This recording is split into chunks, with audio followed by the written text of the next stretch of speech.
Okay, so to wrap up then, should be just a few more here. So again, thinking through the applications of how important it is for our tissue renewal and our cell populations to be maintained leads to again the end all be all of when can it go wrong completely and how does this lead to things like cancer. So again, when we think about cancer, really what cancer is doing is it's that cells are proliferating excessively and they're migrating inappropriately. They should not be going beyond. And again, when we think about cancer or when we think about tumors, it is not every tumor is necessarily a bad thing. And we'll talk a little bit about that as well. So looking at, again, what do we see? What are the images? What are some of the things that, physicians and radiologists and people who study these things are looking for? Again, they're looking for large populations of over excessive cell proliferation, right? That is clumping together. Cells that are not maintaining their population at an appropriate rate. More importantly, right? And the biggest thing that, as we've all probably been affected by someone we know, or just personally being affected by cancer in some way, shape, or form, um, is is the fear of migration. It's the fear of when we see that tumors are spreading. And again, they are, when we are thinking about things being on the move, we say that they are now malignant, right? They are on the move. They are migrating away from their original site and of their original tissue, and now they're being found elsewhere, right? They're I'm sorry, said malignant. I meant metastasizing. My apologizing. Metastasizing. So, nope. Let me start again. Malignant is correct, and we are looking for movement. I will get back to that. I'm sorry, it's been a long day, guys. So again, where are we thinking about what happens with cancers? Cancers develop by an accumulation of somatic mutations. So again, DNA outside of our sperm and egg that we are seeing some sort of accumulation of something going wrong. And again, it can be accumulation through mutations over many, many years. It can be acute exposure. Um, Lifestyle choices, and we're going to talk about all of those things. So again, what are some of the, defects in DNA replication, repair? We don't have the checkpoints appropriate. We don't have mitosis correct, abnormal normal chromosomes. Most of the things we just left off of in talking inside of chapter 18. So cancer cells are evolving. They can evolve, they will evolve, right? Every reiteration of, proliferation, they're increasing their own version of competitive advantage. And it's it's a wonky one because you're taking your cells that are you and you're sort of turning them against you, right? So again, we look at it in its very basic form. Some sort of mutation gives one cell an advantage to saying, I am going to bypass all of these things, right? I'm going to either create a defect in DNA replication or a defect in DNA repair. And now I've got an advantage. And what do I mean by advantage? I mean, advantage is as far as the state of being cancerous, right? And now I am going to proliferate. My normal cells over here are still doing their thing. And so maybe at this point, the balance, it's not unbalanced, right? Enough healthy cells, normal cells, repair cells, things are doing their thing at normal rates. But one arises. And again, this is where it can take time for things to metastasize and become apparent as a problem. But as that cell is proliferating, right? As that cell, I should say, is passing on its genetic mutation or genetic information and creating new cells, new daughter cells, it is passing along that mutation. And then maybe another cell arises from those cell populations that were from the previously mutated ones that gives a next mutation increase. And now a third, right? And now we can start to create more and more iterations of these mutations. And eventually these collected mutations start to accumulate. And maybe by the third, fourth, fifth mutational increase, now all of a sudden I can see that there is massive cell proliferation. And now all of a sudden, right, out of this, because out of this, maybe what do we see? Maybe from here, in this case, we see our little red one, but maybe in this case, we do form a little tumor. We form a metastatic, a tumor that's forming, something is metastasizing together, and we're seeing, a clump of cells that we maybe are like, let's biopsy that, let's check that out. That might not be anything. It could just be cells are a little wonky out of control, but they're not forming anything dangerous at this point. They're just clumping together. We're going to keep an eye on it. And from there, sometimes we see that there is this buildup of cells, but then what do we see? Enough repair happens, or enough other cells compensate, enough healthier cells compensate, that again, maybe it is no longer proliferating. It's no lo we don't see that tumor growing in size anymore, right? We're just going to monitor it, but maybe we just have that little tumor there. It's benign. It's not a disadvantage to the population, and it's just going to do its thing. And we don't need to cut it out. We don't need to touch it. We're just going to watch it. And from there on, it may never grow again, right? But sometimes a mutation is introduced, and all of a sudden now we create massive cell proliferation. So much so that cells are reproducing at such a rapid rate, they're now squeezing themselves out of the tissues or organ structures that they were once contained in. This is when things are on the move. This is when it is malignant. It is on the move. So how does cancer turn on? Two main classes of genes are pretty critical for this, and we're going to talk about that. This isn't the only way that this happens, but they can be turned on or off by other mechanisms, right? So we call these onco cancer genes and tumor suppressor genes. So onco meaning we're turning on. And then we also have a set of genes that suppress tumor formation. So let's look at that. So we can create an outcome of cancer through what is a gain of function, a dominant mutation function. So again, I either can have oncogenes or tumor suppressor genes. We're going to look at these in kind of two stages. So in my proto-oncogenes, in these genes, what do I see? I see that in my normal cell, I've got I have my I have a proto-oncogene, meaning it can turn into cancer-forming gene. And again, what do we see over time? A mutation in one copy of the proto-oncogene creates now a fully on oncogene. What happens? I've switched on a cancer gene now, and excessive cell survival and proliferation of both. Now I'm passing on and I'm creating incorrect proliferation. My proto-oncogene has now moved into becoming an oncogene, and now it can proliferate. That's a gain of function mutation. I'm gaining the function where I'm turning a gene on. For my tumor suppressor genes, they are exactly as they sound. They are a gene that inhibits the formation of tumors. And so what do I have? You have two copies of tumor suppressor gene, right? You get one from mom, one from dad. If I create or inherit, or not inherit, if I experience a mutation that inactivates one of my tumor suppressor genes, right? There's no effect in the mutation of one gene copy. We're okay.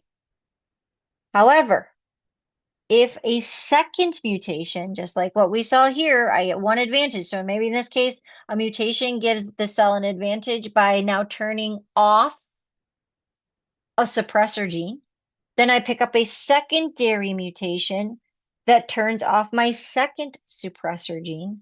And now my genes theoretically can't do what they're supposed to, which is stop tumor formation, excessive cell survival, and proliferation.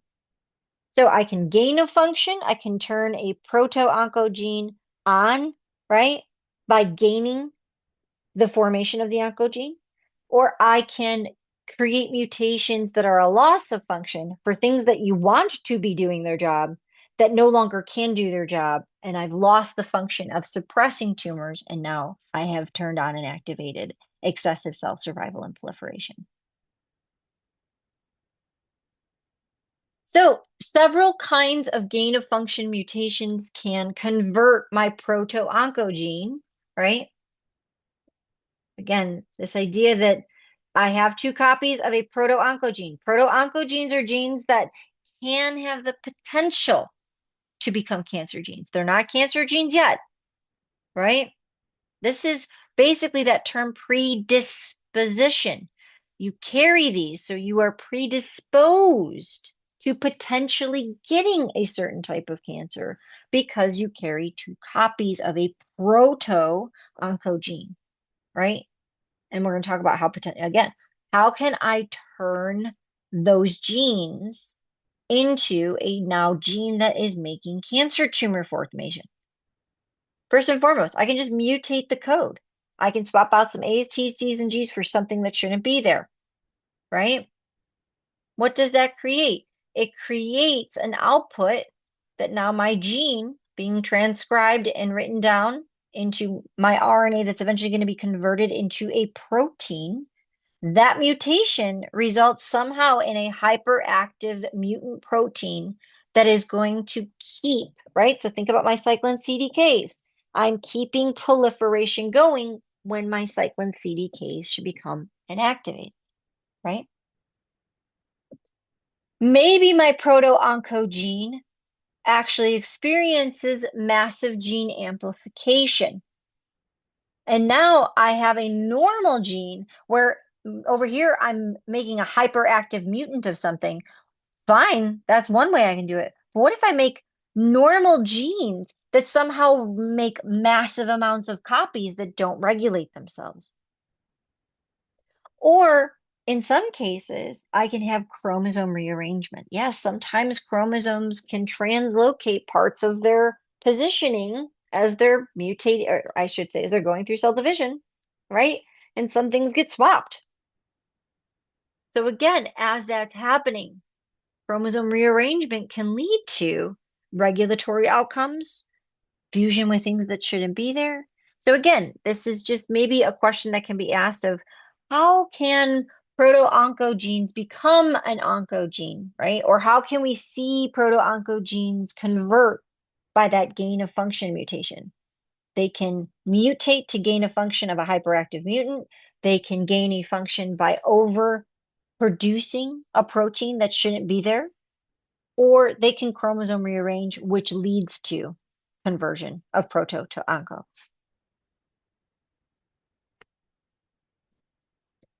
Additionally, several kinds of genetic events can eliminate the activity of our loss of function through our tumor suppressor.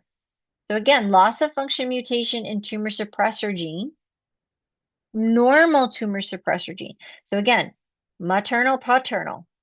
You may, right, if I look at the breakdown of how this could potentially happen, maybe I have whole paternal chromosome being lost, and I only have the representation of the loss of function. That would probably be, if we're talking about sperm and egg. I can look at the region containing the normal gene now being deleted. Again, chromosomal rearrangement.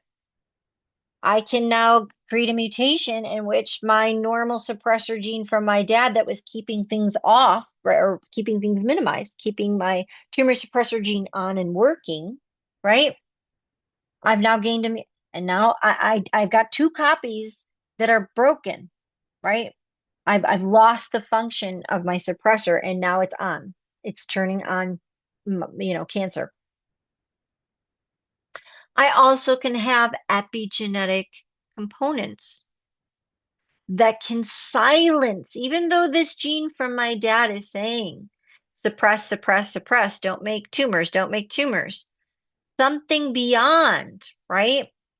So as the gene is getting copied and now out here as an RNA, something is interfering with the process of that RNA, or as that gene is being transcribed, and basically gives the output as if that gene is completely turned off. So, biggest thing here, note, you have to have both of them. You get two copies of your tumor suppressor gene. You have to have both of them eliminated, meaning I have to turn both of them off, loss of function, in order to allow for tumors to grow. So we may be walking around with our cells right now in some parts of our cells that are carrying one tumor suppressor gene that is turned on or off, I should say, and one that is still remaining active.